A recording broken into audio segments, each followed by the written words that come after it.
Today I'm continuing my series looking at the first 5 albums by the great Southeast London band Squeeze, and this is Kofford Cats, of course. Their second record released in April 1979. This is the original cover in purple, and on the back you can see the band there. They were photographed in a London cafe called Popular Prices, and you can see here the original lineup of Glyn Tilbrook, Harry Culie, Jules Holland, Chris Difford and Gilson Lavis. And there was some controversy which happened shortly after the making of this album. Harry Culie was actually fired from the band, the original bass player, and subsequent copies of the album came out in a variety of different colour schemes. I only have one of them here. There's a green one that I have, but there were other colour schemes as well. There was light blue and at least another one, I think. But for the repress, they had a fresh picture on the back of the new lineup featuring John Bentley on bass, and John Bentley appeared in the videos for Kofford Cats and Up the Junction as well, miming the bass guitar. But it was Harry Culie who played on the original album, and I think there was a bit of controversy around that, some legalities, and eventually when the album was re-released on CD many years later, the original photograph from the cafe was reinstated on the back and Harry Culie got his dues. So anyway, bit of controversy there. So Kofford Cats was the follow-up to the first Squeeze album, which I've looked at already, so check that video out if you haven't already. That was Squeeze, which had been produced by John Cale, engineered by John Wood. I forgot to mention in that first video, John Wood had worked with Nick Drake and a variety of other luminaries, you know, of the sort of folk rock scene really in the 1960s. He was brought in to help nursemaid that first record into existence. The band's relationship with John Cale was not terribly productive. I tell the story in the previous video. So for the second record, what happened is John Cale was jettisoned and they just retained the services of John Wood. And originally, when they went into the studio to make this album, I think they tried to self-produce and the sessions were not productive, or rather they were productive. They actually managed to record the whole album, but A&M heard the tapes and were not happy with what they'd done, so they scrapped the whole thing, and John Wood was then brought in to produce the album with them. So somewhere out there exists a alternative version of the Kofford Cats album, which has never, to my knowledge, been heard by anybody, which is just really intriguing. So anyway, John Wood helped the guys make the second album. He had also helped them record Take Me I'm Yours on the first album as well, so they had a bit of a relationship with him already. Before we get into this record, I just want to quickly show you some singles, because I didn't dig these out when I made the first video. So I just want to quickly show you, I've got 2 different copies of Packet of 3, which was the original EP which they released on Deptford Fun City. This one I think was the one that came out as a reissue when they did the live album Around and About in, I think it was 1990 or something like that. It was on the Deptford Fun City label, which was Miles Copeland's label. I think this was the actual original EP though, Fly on the Wall. There's the original lineup, and again that one is on Deptford Fun City. That was in blue. And then I didn't show this either from the first album. The big hit single was Take Me I'm Yours, which was actually produced by John Wood, who was going to go on to help them with Kofford Cats. And the second flop single was Bang Bang, which had a rather amusing alternative version of the cover from the album, with the guys there with all their wigs flying off. So just quickly thought I would catch you up with those singles before we proceed. So this was the first Squeeze album I ever got. I remember seeing it in a catalogue that my mum had. I think it was a Boots catalogue. I'd seen the guys already on Top of the Pops doing the Kofford Cats single, which came out in a variety of different colours. This is not my original one. The original one that I got was actually on red vinyl. This one is on a kind of pinky colour. I think there are a couple of other versions of it as well, but I bought the single first. I just absolutely loved the pictures and absolutely blew my mind when I saw that it was red vinyl. So I'd seen him on Top of the Pops already doing that song, absolutely loved it. You know, it was a number 2 single. I saw the album advertised in the Boots catalogue and, you know, immediately wanted it. So next time we were in town, my parents bought it for me.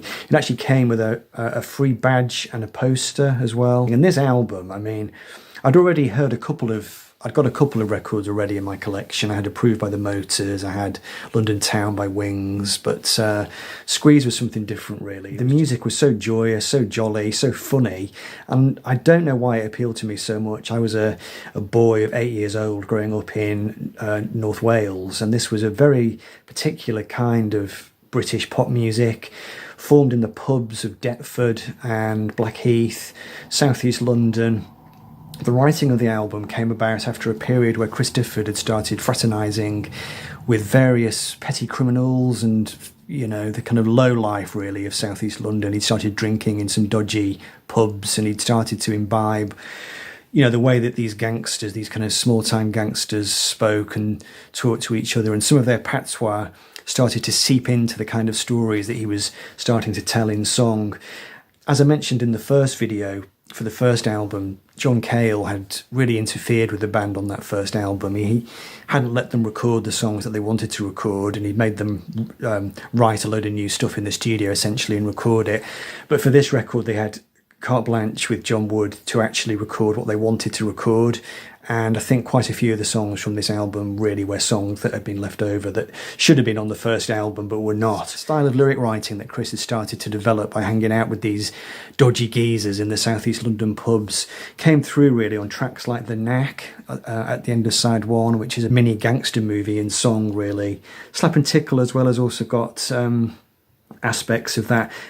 It's Not Cricket as well, which has various amusing pictorial references to people with their trousers pulled down in the pub car park and that kind of thing. It was, you know, it was rough and ready. It was picture postcard, Benny Hill style lyric writing, working the comedy angle really, which after this album they were going to gradually lose, the kind of lads about town kind of thing, which Squeeze did so well. Madness also did it as well in a bit of a different way. They were North London, but Squeeze was quintessentially southeast London really, and this record saw them maturing in many ways. They'd done a big American tour prior to this album being recorded. They'd become a lot tighter in the studio. They knew what they wanted to do.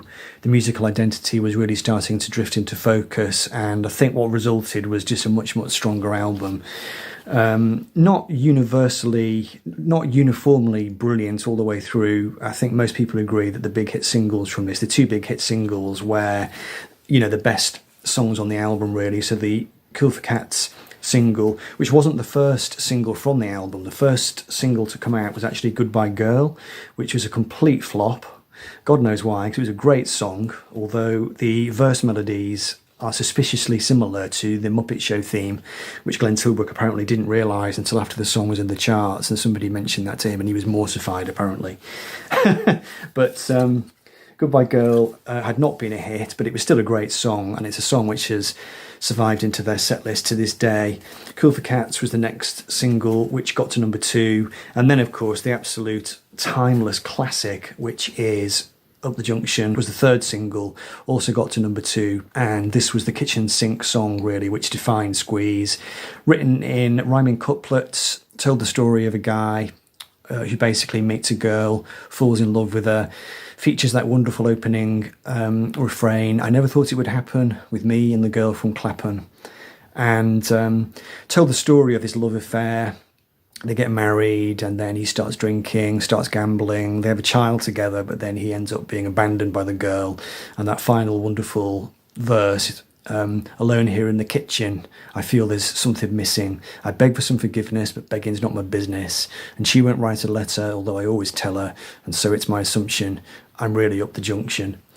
Great song, and it was done without a chorus really. And what's interesting is that A&M leaned on Glenn to actually write a chorus for it, but he really didn't want to do that. The song, I think, had been influenced in his mind by certain things he'd heard by Bob Dylan and the band, that kind of rolling free-form approach to songwriting where you don't necessarily have a hook. I think the main hook of the song really is provided by Jools Holland, that really memorable keyboard tune that he plays at the start of the song. I think it's a Hammond organ or a Farfisa organ or something like that, really, really distinctive. The fourth single, which wasn't as much of a big hit, was Slap and Tickle, which was a bit of a mishmash of stuff, really. I think it was partly influenced by Blondie, Heart of Glass. Squeeze actually supported Blondie when Blondie came over to play in the UK in 1977.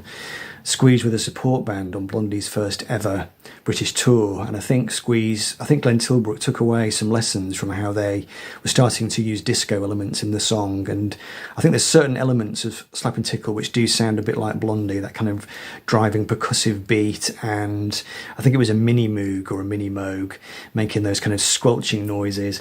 Bit of Ian Dury coming through in the lyrics. I think Chris Difford was hugely influenced by look at that, beautiful. Was hugely influenced by Ian Dury around about this time. In fact, I think he was his main lyrical influence, really, that very streetwise kind of patter. And again, just a fantastic opening lyric. She was frigid like a Bible when she met her boyfriend Michael. Always makes me laugh, it's so great. The first time I heard Slap and Tickle, it's the opening song on the album, and I'd heard Kofford Cats already, which had Chris Difford on lead vocals, then Up the Junction, which had Glenn Tilbrook on lead vocals, which I found very intriguing, the idea that a band could have different vocalists, which is a bit like the Beatles, I suppose. And then for Slap and Tickle, they sing together in unison, and at this point I hadn't heard Take Me I'm Yours, so it was the first time I'd heard them do that, and it just absolutely sent chills down my spine. I love the combination of Glenn's high voice and Chris's lower, more gruff kind of voice. It just made for a really interesting mix. So that was a really great opening track. Review, the second song, which is quite a low-key song, really. It borrowed some ideas from the Boomtown Rats song Like Clockwork, but it probably wasn't as incisive as that. But it told the story of an out-of-work actor on the provincial theatre circuit. I think Blackpool was where it was meant to have been set, and it's quite a nice song. It's nothing too special, but it's okay. Touching Me, Touching You, which is one of several songs which they were to write over the years about masturbation, is a kind of fast, hell for leather kind of song, which originally had been demoed as a very sensitive, beautiful acoustic ballad, but they turned it into a bit of a power pop song with a great guitar solo. And then It's Not Cricket is a bit of a comedy song, a bit of a Benny Hill type song with a kind of tubular bell sound in it, which I think was made with a Polymoog synth. And that's the one with the references to the groom in the car park with his trousers down. It's sung by Glenn Tilbrook in a very broad southeast London accent, and it's just a bit of a comedy number, really. It's quite good fun. It's So Dirty, the second to last track on side one, was the B-side actually of Up the Junction, and this song got them into trouble, really. Chris Difford was accused in the early days of Squeeze of being quite sexist and misogynist in his lyrics, and they always defended themselves, saying that it was him depicting the social scene that they were involved with at the time, these pubs that he was hanging out in and the people that they were keeping company with. That was the world that they lived in, or that they were kind of passing through. So that was always Chris's defence, really. A bit like Randy Newman, the idea is that you're writing songs not as yourself, but as a kind of third-person narrator. Never quite sure it convinced people, I think, because I think Chris was living the life. But It's So Dirty is a really great track musically. It's very driving, it's very high energy. It's got a really great guitar solo at the end of it. But you can see from the lyrics, you could see how they were going to get into trouble. It's so dirty when it's in the right mood. Give it some brandy and some Chinese food. Tell her she's the best girl you've ever had. Give it some gold to put round the steak. But it's so dirty with me. It's so dirty with me. So it's just that referencing to the girl as it. I think it was something that Chris was going to live down over many years. And from the next record, Argy Bargy onwards, he started to write lyrics which were much more pro-feminist, using women as the central characters. And I think he really had to work hard to pull his socks up and try and try and dissociate themselves from some of that nudge wink humour, which of course is in Kofford Cats as well. I give a little muscle and I spend a little cash, but all I get is bitter and a nasty little rash. I remember singing that in the back of the car when I was, 8 years old, going somewhere with my parents, and then just looking at each other in the front seat, like, what on earth is he singing? So yeah, and then side one ends with The Knack, which is a kind of slow, moody song about gangland violence, really. It has a sort of Parisian theme to it. Again, I think it's a Moog synthesizer, but it's imitating accordion kind of sound. Very atmospheric, actually. Good song. And then I think side two is generally stronger. It starts with Hop, Skip and Jump, which is a Chris Difford and Jools Holland song, because they did used to write together. And that one is a bit of a barrel blues type song in the Jools Holland tradition with Jools on vocals. Then you get Up the Junction, which is Squeeze's most well-known song and possibly their greatest moment.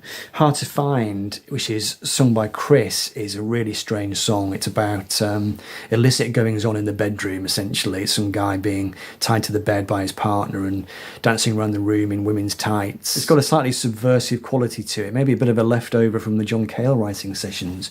Interesting song, quite funny. Slightly Drunk, which is a great little song. It's a sort of power pop song with shades of Motown. Has some great major to minor key changes in it and some really nice vocal harmonies. And it's a song about a guy who's writing a letter to his partner or his girlfriend to apologise, and it's got a sort of air of sozzled reproach in it, which is something which Chris was going to do more and more over the next couple of albums. Chris was a hard drinker. Slightly Drunk was a really good early example of that kind of drinking song, which he was definitely going to go on to do a bit more of. Goodbye Girl and Kofford Cats end the album. And Kofford Cats is just, it's just one of those great songs that everybody recognises. It's just an absolute staple of pop radio, always has been. Chris wrote it after watching TV one evening, and he was literally channel hopping, and he was watching a Western, and then he was watching The Sweeney, which was a cop drama, and he just wrote a verse based on each of the TV programmes that he was watching. Really clever way of doing it. He brought it into the studio the next day. I think he brought a demo in, and everybody realised immediately that it was going to be a hit. But they turned it into a really great, memorable pop song with the female vocals in the chorus and a really strange, spacey kind of middle eight in the middle, which it's quite drug-induced. It sort of almost reveals Squeeze's roots, really, in not prog rock exactly, but art rock. By the way, I actually have a 12-inch single of Kofford Cats, which I'll show off now. This was a gift from a friend of mine a few years ago. He was getting rid of his collection, so yeah, there we go. What a great thing to have. And yes, it is on coloured vinyl. So yeah, there we go, Kofford Cats. Now, it wasn't a very big hit album, even though the big two singles have both gone to number 2. For some reason, the album didn't really catch fire with the public. It did better than the first record. It kind of scraped into the lower reaches of the British charts, but it wasn't a hit at all. And maybe the cover art had something to do with it. It is rather cheesy. It looks like a bit of a cheesy comedy album, and the band don't exactly do themselves any favour with this rather blurry cover on the back. But it was a pattern that was going to go on to repeat through Squeeze's career. Low chart placing, despite the fact that their music seemed to be everywhere and seemed to be very popular. Kofford Cats was a big hit amongst kids, and they started to get lots of children turning up to their shows, which I think was slightly off-putting, really, and it became a bit of a millstone around their neck, as is often the case with these novelty songs, really, because it is a novelty song at the end of the day. Anyway, hope you enjoyed that. That was Kofford Cats from April 1979, and next time we'll look at Argy Bargy, which is another great Squeeze classic, of course. So in the meantime, thanks for watching, hope you enjoyed it, and I'll be back soon.